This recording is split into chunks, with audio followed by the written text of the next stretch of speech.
للہ نحمده ونستعینه من يهده الله فلا مضل له ومن يضلل فلا هادي له ونشهد ان لا اله الا الله وحده لا شريك له ونشهد ان محمدا عبده ورسوله والصلاة والسلام على سید الانبیاء والمرسلین اما بعد فاعوذ باللہ من الشیطان الرجیم بسم اللہ الرحمن الرحیم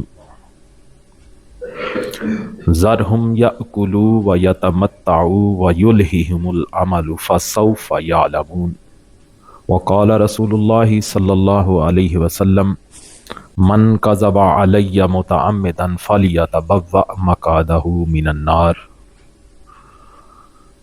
وقال رسول اللہ صلی اللہ علیہ وسلم ما من عبد یخطب خطبۃ الا اللہ سائلہ عنہا ما اراد بها صدق اللہ وصدق رسولہ النبی الکریم الامین ونحن علی ذلک لمن الشاہدین والشاکرین والحمد للہ رب العالمین ان اللہ وملائکتہ یصلون علی النبی یا ایہا الذین آمنوا صلوا علیہ وسلموا تسلیما اللہم صلی علی محمد وعلی آل محمد کما صلیت علی ابراہیم وعلی آل ابراہیم انک حمید مجید اللہم بارک علی محمد وعلی آل محمد کما بارکت علی ابراہیم وعلی آل ابراہیم انک حمید مجید الصلاۃ والسلام علیک یا سیدی یا رسول اللہ وعلی آلک واصحابک یا سیدی یا حبیب اللہ مولایا صلی وسلم دائما ابدا علی حبیبک خیر الخلق کلہم یا صاحب الجمال و یا سید البشر من وجہک المنیر لقد نور القمر لا یمکن الثناء کما کان حقہ بعد از خدا بزرگ توئی قصہ مختصر خالق کائنات جل جلالہ و اما نوالہ و اتم برہانہ و اعظم شانہ کی بارگاہ میں حمد اور وجہ تخلیق کائنات حضور نبی پاک صاحب لاولاق تاجدار مدینہ سرور قلب و سینہ حضرت محمد مصطفیٰ صلی اللہ علیہ وسلم کی پاک اور مقدس بارگاہ میں ہدیہ درود و سلام پیش کرنے کے بعد معزز سامعین السلام علیکم ورحمۃ اللہ وبرکاتہ۔ قرآن مجید کے 14ویں پارہ سے سورہ ہجر کی آیت نمبر 3 میں نے آپ کے سامنے تلاوت کی۔ خالق کائنات نے ارشاد فرمایا ذرہم یأکلوا ویتمتعوا ویلہہم العمل فسوف یعلمون، تم چھوڑ دو انہیں کہ کھائیں اور مزے اڑائیں اور امید انہیں غفلت میں ڈالے رکھے تو جلد وہ جان لیں گے۔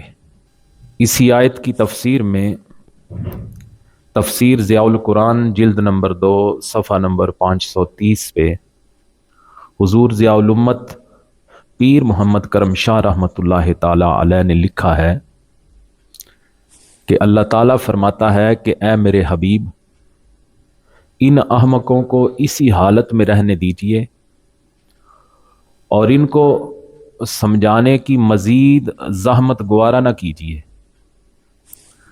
یہ ہدایت کے طلبگار ہی نہیں، ان کی صرف ایک ہی خواہش ہے کہ یہ خوب کھائیں پئیں اور عیش و عشرت کریں،